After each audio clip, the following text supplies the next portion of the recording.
Before diving into this incredible story, consider subscribing to the channel and hitting the bell. Every story here has something to say, and you won't want to miss a single one. A black woman is barred from boarding her own private jet, but the agent is fired when he discovers who she really is. That morning, the summer sun bathed the private tarmac of the International Airport of Savannah Hilton Head, Georgia. The air was thick, humid, vibrating with heat like an invisible sheet above the white-hot concrete. The engines of private jets purred in the distance, muffled roars that spoke of luxury, power, and privilege. The ballet of golf carts, uniformed valets, and technicians in fluorescent vests moved smoothly, almost choreographed, in a world where time was expensive and arrogance was commonplace. Lined up on the tarmac, the aircraft stood like flying temples of glass and polished aluminum. Among them, a brand-new Gulfstream G650, with sleek wings and a gleaming fuselage, imposed silence. On its wing, like a discreet but definitive signature, one could read in silver letters. AR-1. A black SUV slowly stopped a few meters away. The door opened with a soft click. Ava Richardson stepped out gracefully. She wore a cream-colored suit, tailored to a precise fit, each seam of which seemed to emphasize the rigor of her silhouette. Her patent leather pumps skimmed the floor, unhurried. A pair of black sunglasses with gold frames hid her gaze, and a brown Hermes bag flapped gently against her hip with each step. Her gait was poised, fluid, imbued with quiet confidence. She had nothing to prove. And yet, in this world, she knew, you always had to be prepared. The hot breath off the tarmac made the tails of her jacket flap slightly. She was approaching her jet when a white man in a security uniform abruptly stepped in. He was massive, his face red, and the Blue Skies aviation badge pinned askew on his chest. "Madam," he said in a dry, authoritarian voice. "You are not authorized to be here. Please leave immediately." He spoke without hesitation, without even looking at his papers, as if his judgment was already sealed. His gaze expressed neither concern nor caution, just contempt dressed up in professionalism. Ava stopped a few meters away from him. She slowly removed her glasses, revealing a calm, deep, unwavering gaze. "I'm Ava Richardson. This jet belongs to me." She spoke calmly, without raising her voice, as if this statement would naturally put things in perspective. But it didn't. The man, Mark Sullivan, according to his badge, then slowly looked her up and down, his expression dubious. His gaze lingered a little too long on her skin, then on her bag, almost as if he were looking for tangible proof of her imposture. He narrowed his eyes, a smirk playing at the corners of his lips. "This jet belongs to Ms. Ava Richardson, as it happens. And I highly doubt it's you." He crossed his arms. "So, either you back off, or I'll call federal security. I won't argue further." The tone was sharp, condescending, definitive. A thick silence fell between them, like a leaden blanket. Even the murmur of distant engines seemed to have fallen silent. Ava didn't blink. She stood straight, unshaken, unflinching. Her features betrayed neither surprise nor anger. She had seen this scenario far too often to be unsettled by it. "Call whoever you want," she replied calmly. "But you have the wrong enemy." She hadn't screamed.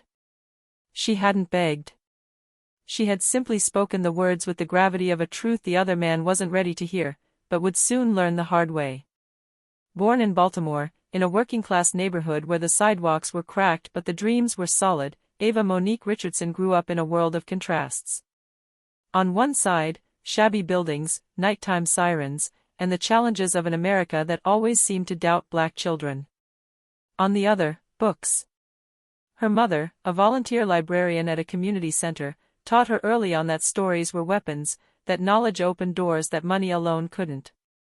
Her father, an old-fashioned mechanic, instilled in her a love of the tangible, of metal, of engines that are taken apart, understood, and made to roar again. It was in this small workshop, among the adjustable wrenches and the smell of oil, that Ava learned the language of machines, long before that of humans. She was a quiet, focused, almost mute child at times, but her eyes followed every movement, every gear. At 10, she was already repairing lawnmowers for the neighbors. At 12, she was modifying the circuit boards of her cousin's electronic toys. At 14, she spent her nights reading advanced physics textbooks, borrowed on the sly from the university library. Spotted in a national program for gifted students, Ava earned a full scholarship to the prestigious Massachusetts Institute of Technology, MIT. Entering the program was like crossing an invisible boundary between two worlds that rarely intersect. There, she was often the only black woman in the lecture hall, often ignored, sometimes scorned. But she never let it hinder her. She made it a driving force. She specialized in aerospace engineering, fascinated by the idea of creating something that flies, something that goes beyond the boundaries of the visible. She wanted to prove that even from below, one could build something that reached the sky. After graduation, she worked at Lockheed Martin, where she developed a stabilization algorithm for private jets that's still in use today. But the walls of the male and racialized hierarchy frustrated her. She was given responsibilities, but never the title. Her ideas were admired, but they were signed with other names. So, at 32, she took a risk few in her position would dare. She left her job and launched her own company, Orion Avionics. A startup specializing in intelligent systems for private jets, she founded in a modest Maryland warehouse with 3 former classmates and a clear vision to revolutionize the skies. The first few years were tough. Investors viewed her with suspicion. A woman. Black. Alone. Talking about embedded artificial intelligence and aerothermal optimization. Many smiled politely. Then refused to sign. But she persisted. She presented her prototypes at the most demanding air shows, accumulating technical accolades. Little by little, Orion Avionics became a benchmark. At 39, she signed a contract with Gulfstream. At 42, she sold her company for $320 million, while retaining a 15% stake. She then became a feared and respected investor, sitting on the boards of several aeronautical giants, including Blue Skies Aviation, the company responsible, ironically, for security at the airport where she was, that day, denied access to her own jet. She owned 2 private jets, including the AR-1, named after her initials, a quiet tribute to her father, Albert Richardson, who had always dreamed of flying but never left the ground. She also owned several residences, in Atlanta, Seattle, Zurich. And despite all this, what Mark Sullivan saw in her that day was neither the genius engineer, nor the visionary business leader, nor the quiet philanthropist. None. He saw a black woman in heels, on a tarmac reserved for the wealthy.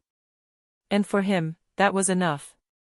He saw neither knowledge, nor history, nor natural authority. He saw only an intruder. A figure who, in his opinion, had no business being there.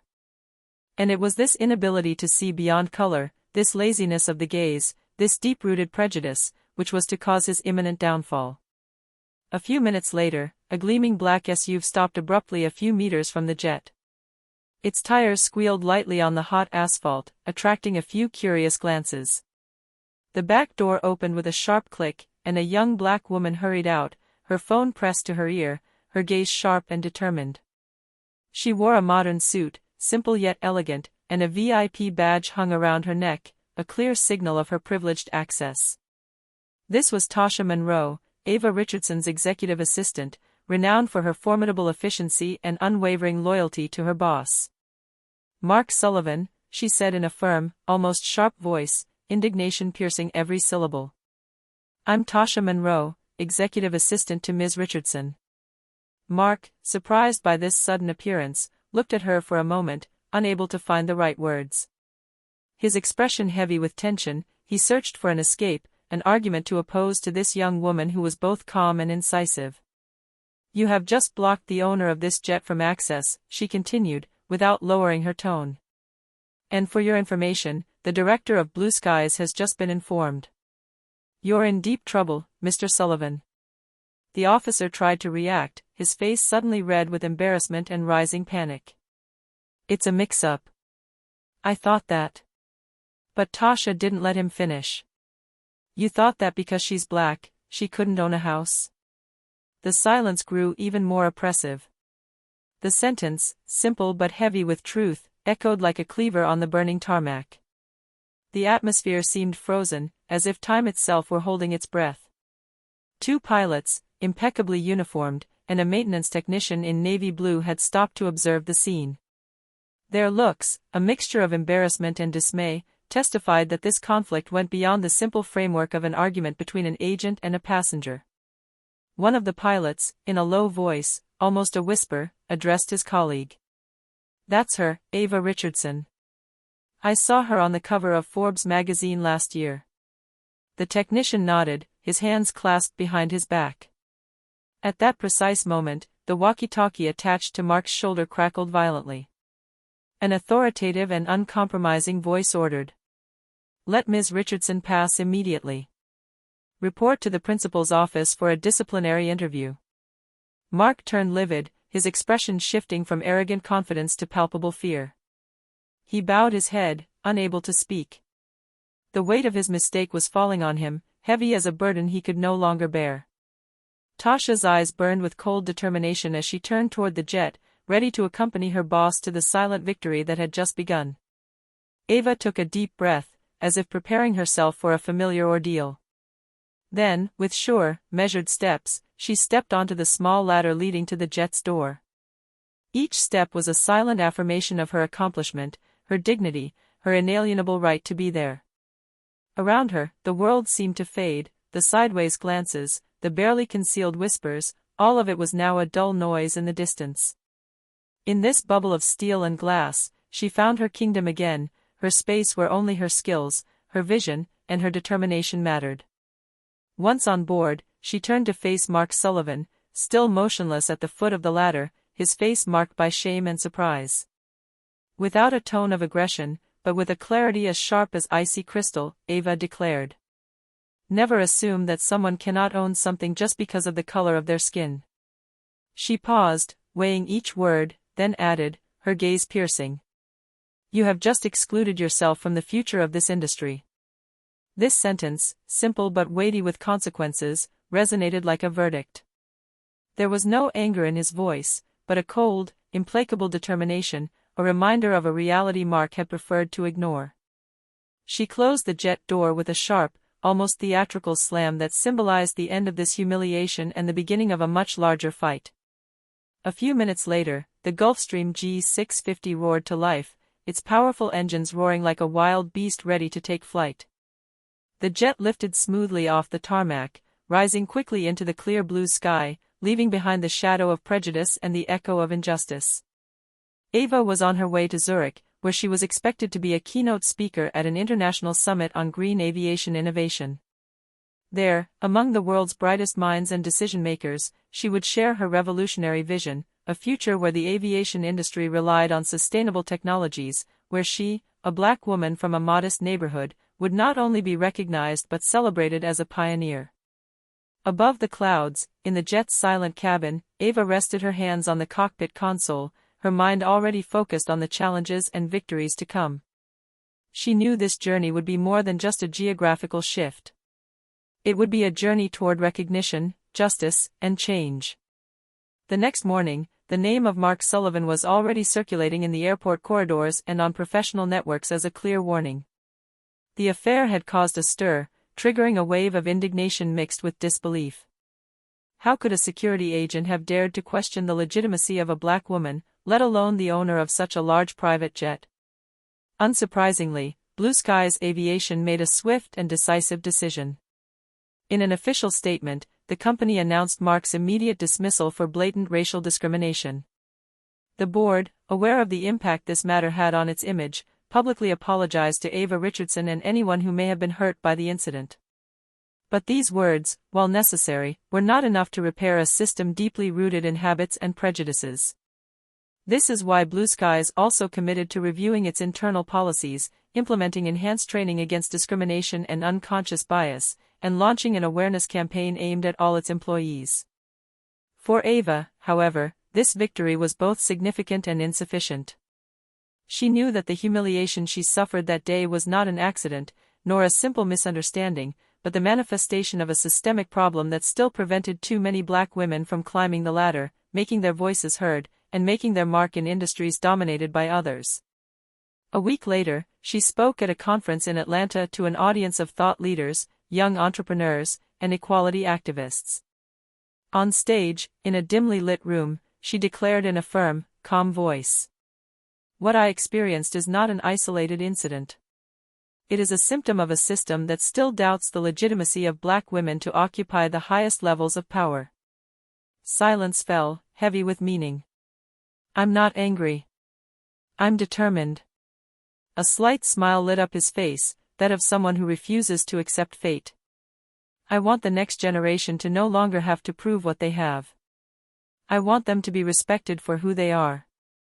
Then she revealed her project, the creation of a $15 million investment fund dedicated to training and financing young black women wishing to enter aeronautics, engineering, and technological entrepreneurship. This fund is a commitment. A lever to change the rules of the game, to open doors that are still closed. It's time for talent to be recognized, encouraged, and given the means to go further. Applause erupted, filled with hope and promise. Ava had transformed her personal ordeal into a powerful force for change. Backstage, several young women were taking notes, their eyes shining with renewed determination. For many, this speech would be the turning point. Because beyond the jets, the businesses and the names, it was a fight for the dignity, the recognition, and the future of an entire community. A few months later, in a modest teenage bedroom in Detroit, a 17-year-old girl trembled as she held a worn laptop in her hands. The city's noise rustled outside, between sirens and the incessant hubbub. On the screen, a carefully typed message was ready to be sent. "Madam Richardson. Thanks to you, I believe I can become a pilot. Before, I didn't even dare to dream. Your story, your strength, and your fight have given me hope that I, too, can take flight. Thank you for believing in us. Sincerely, Jasmine Carter."